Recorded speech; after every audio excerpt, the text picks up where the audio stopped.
Meantime, inside, in our fifth story on the countdown, the current president, having long argued that history would vindicate him, evidently no longer leaving that to chance, now personally fabricating the story of his 8 years of rule.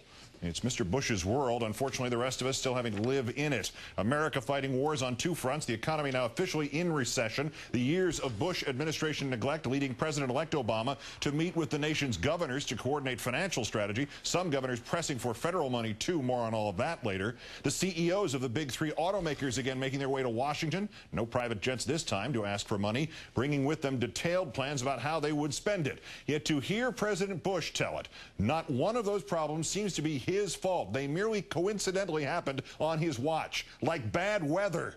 In an interview with ABC's Charles Gibson, supposedly the first of a series of exit interviews, Mr. Bush either worse at math than we'd already thought, or apparently blaming the nation's current economic woes on his own father. You know, I'm the president during this period of time, but I think when the history of this period is written, people will realize a lot of the decisions that were made on Wall Street took place over a decade or so, before I arrived in president, during I arrived in president. During I arrived as president. Basic English not one of his strong suits either, nor the basic facts. An Associated Press review of regulatory documents showing that the Bush administration ignored early warnings about the potential of the collapse of the banking system in late 2005, early 2006. A new report from congressional investigators finding that the Bush administration now currently failing to provide sufficient oversight of its $700 billion plus bailout program.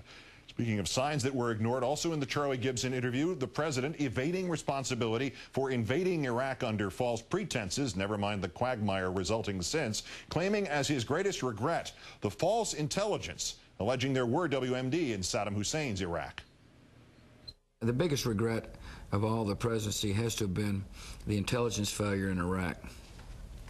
A lot of people put their reputations on the line and said, the weapons of mass destruction is a reason to remove Saddam Hussein.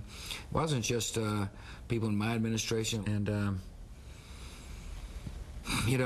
that's not a do-over. But I wish the intelligence had been different, I guess. If the intelligence had been right, would there have been an Iraq war? If he had had weapons of mass destruction, would there have been a war? Absolutely. No, if you had known he didn't. Oh, I see what you're saying. That's an interesting question. That is a do-over that I can't do. It's hard for me to speculate. Time now to call on our own Howard Feinman, also, of course, senior Washington correspondent for Newsweek magazine. Howard, good evening. Hi, Keith. Well, this is breaking news of the utmost import. Mr. Bush, the younger, apparently has just been a placeholder during these past 8 years as the economy went down. He just happened to live apparently near the White House, possibly in it. He was a bystander to all this. This remarkably hands-off approach to finance, a direct result of conservative economic philosophy that he adopted, might that have been precisely the problem? Is he, in fact, telling the truth without really realizing it? Well, Keith, I have known George Bush for 20 years. I've covered him for 15, starting when he was running for governor down in Texas. It's not just his economic philosophy, Keith. I think George Bush always had nothing short of contempt for the process of government. That's a harsh thing to say, but I think it's true. I think he was unfamiliar with it. He didn't really like it. He kept it at arm's length when he was governor of Texas and when he was president of the United States. There were relatively few risks involved doing that in Austin, Texas. There were global risks of catastrophic proportions in doing that, having that attitude in the White House. Your setup piece used the term ignored early warnings. You could say that about Katrina. You could say it about terrorist attacks in the United States. And you could say it about the economic meltdown that we're now in the middle of. He ignored them because he really didn't care that much about how government really worked at a time when we desperately needed government to work. The math that I suggested there on that phrase, over a decade or so before he arrived as president, the economic problem, that is a decade or so before. That's 1990, 1991, 1989 perhaps. That's Bush 41's administration. Do you believe that George W. Bush meant his father, or are we getting into Freudian territory here? What was that all about? Well, I don't think you have to get into Freudian territory to get the basic sense that George Bush didn't want to take the responsibility himself. He was, I think, mostly referring to the Clinton administration, but I don't think he would have minded sweeping in his dad as well. What he was trying to say is that there was a spirit of deregulation in the air in the Clinton administration among Clinton Democrats in a party that had been known as the party of regulation. And George Bush is right about that, but that doesn't explain or excuse his own failures as president to use the proper regulation of government, to try to keep the economy on a more even keel, to anticipate some of the problems of mortgage-backed securities and other things. If, as John McCain was saying during the campaign, that these problems were rooted in Fannie Mae and Freddie Mac and a Democratic administration, McCain was implicitly blaming George Bush for not being on watch about the problems that Bill Clinton had created. So it doesn't really get George Bush off the hook, no matter how far back in the chain of presidents he goes. Howard, you rattled off the other things this applies to, the two wars, the Katrina aftermath, obviously the stock market, the soaring unemployment, and none of it his fault. And yet, to Charlie Gibson, he described his time in the White House as joyful.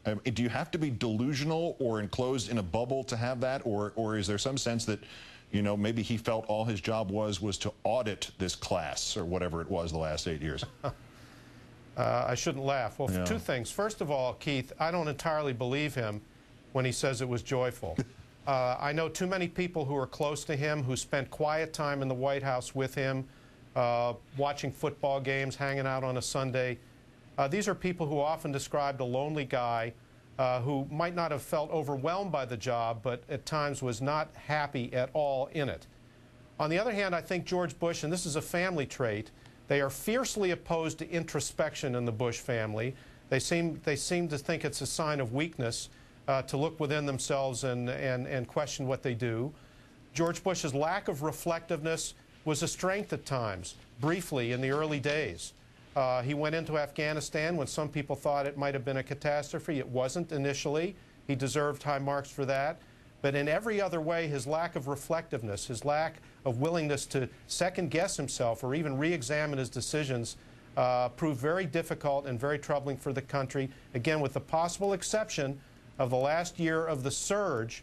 But that begs the question of whether we should have been there to begin with. Yep, but fortunately, none of it was his fault. So, again, introspection. If there's nothing to see in your soul, there's no reason to look. Howard Feinman of MSNBC and Newsweek, great thanks for your time as always, Howard.